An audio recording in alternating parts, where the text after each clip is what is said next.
2024 সালের আগস্টে ছাত্র জনতার অভ্যুত্থানে আওয়ামী লীগ সরকারের পতনের মাধ্যমে ক্ষমতাচ্যুত হয়ে দেশ ছেড়ে পালিয়ে গেছে দলটির প্রায় সকল নেতা।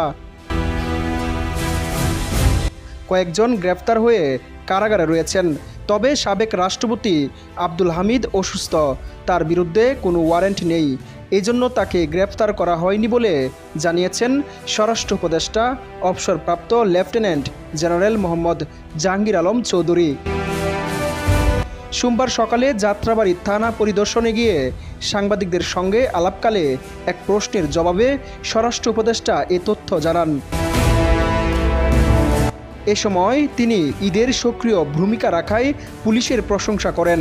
এর আগে রোববার দিবাগত রাত 1:30টায় তাই এয়ারওয়েজের একটি ফ্লাইটে ঢাকায় আসেন আব্দুল হামিদ। অবতরণের পর 1:45 তিনি হুইল চেয়ারে করে ইমিগ্রেশন কাউন্টারে যান।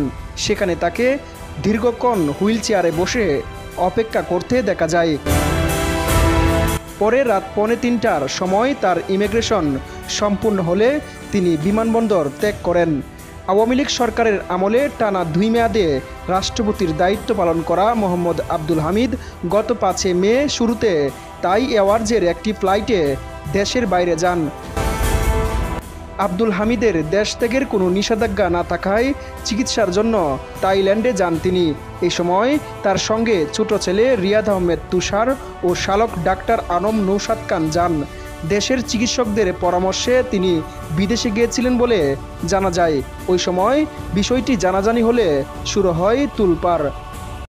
তার দেশ ছাড়ার সহযোগীদের চিহ্নিত করতে পুলিশ সদর দপ্তর উচ্চ ক্ষমতা সম্পন্ন কমিটিও করে। তাকে দেশ থেকে সহযোগিতায় জড়িতদের শনাক্ত করতে গঠিত ওই কমিটি কাজ শুরু করে।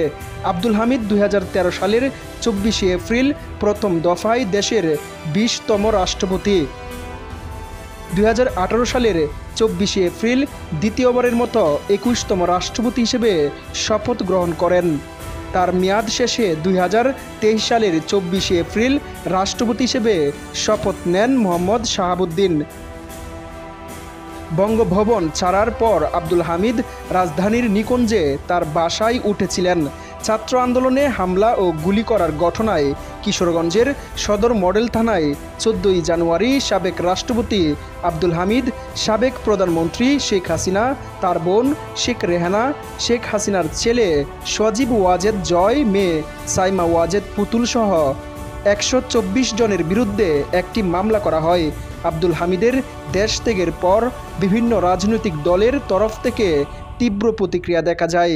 এরই প্রেক্ষিতে কয়েকজন পুলিশ কর্মকর্তার বিরুদ্ধে ব্যবস্থা নেয় স্বরাষ্ট্র মন্ত্রণালয়।